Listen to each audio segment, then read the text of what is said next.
സംശയരഹിതമായിരിക്കണം തിരഞ്ഞെടുപ്പ്. അക്കാര്യത്തിൽ ആർക്കും തർക്കമുണ്ടാവില്ല. പക്ഷേ ഇന്ത്യയിൽ നടന്നത് എന്താണ്? കഴിഞ്ഞ ലോക്സഭാ തെരഞ്ഞെടുപ്പിൽ ബംഗളൂരുവിലെ ഒരു മണ്ഡലത്തിൽ മാത്രം, മഹാദേവപുരയിൽ മാത്രം ഒറ്റമുറി വീട്ടിൽ 80 വോട്ട്, ഒരാൾക്ക് പലയിടങ്ങളിൽ വോട്ട്, പല വ്യാജ വിലാസങ്ങൾ, അച്ഛന്റെ പേര് XYZ, 0 എന്ന വീട്ടു നമ്പർ പലതവണ. ഇതെങ്ങനെ സംഭവിക്കുന്നു? ഈ ചോദ്യത്തിന് ഉത്തരം നൽകാൻ ഒരേ ഒരാൾക്കേ കഴിയുള്ളൂ, തിരഞ്ഞെടുപ്പ് കമ്മീഷന്. പക്ഷേ തിരഞ്ഞെടുപ്പ് കമ്മീഷൻ യാതൊന്നും പറയുന്നില്ല. രാഹുൽ ഗാന്ധിയുടെ ചോദ്യങ്ങൾക്ക് മറുപടിയില്ല. അതിനു പകരം നിങ്ങളെ ജയിലിലിടും എന്ന ഭീഷണിയാണ് പറഞ്ഞുകൊണ്ടേയിരിക്കുന്നത്.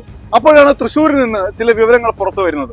സുരേഷ് ഗോപി അവിടെ വിജയിച്ച സ്ഥാനാർത്ഥിയാണ്, ഇപ്പോൾ കേന്ദ്ര സഹമന്ത്രിയാണ്. അദ്ദേഹത്തിന്റെ കുടുംബാംഗങ്ങൾ പല ഭാഗങ്ങളിൽ നിന്ന് തൃശ്ശൂരിലേക്ക് വോട്ട് ചേർത്തു. അത് പോട്ടെ എന്ന് വെച്ചാൽ പോലും മറ്റു പലയിടങ്ങളിലുള്ള BJP RSS നേതാക്കൾ എങ്ങനെയാണ് തൃശ്ശൂരിൽ വോട്ട് ചേർക്കുന്നത്? അവർ വോട്ട് ചെയ്തോ? എങ്ങനെ ആ വോട്ട് ചേർക്കപ്പെട്ടു? തുടങ്ങിയിട്ടുള്ള നിരവധി ചോദ്യങ്ങളുണ്ട്. ആ ചോദ്യങ്ങൾക്ക് മറുപടി പറയേണ്ടവർ രണ്ടുപേരാണ്. ഒന്ന് BJP ആണ്, രണ്ടാമത്തേത് സുരേഷ് ഗോപിയാണ്. അതിനപ്പുറം തിരഞ്ഞെടുപ്പ് കമ്മീഷനുമാണ്. സുരേഷ് ഗോപിയോട് ഇന്ന് ചോദിച്ചു, എന്തുകൊണ്ട് ഇങ്ങനെ ആരോപണം, എന്താണ് മറുപടി? ഒന്നും മിണ്ടിയില്ല.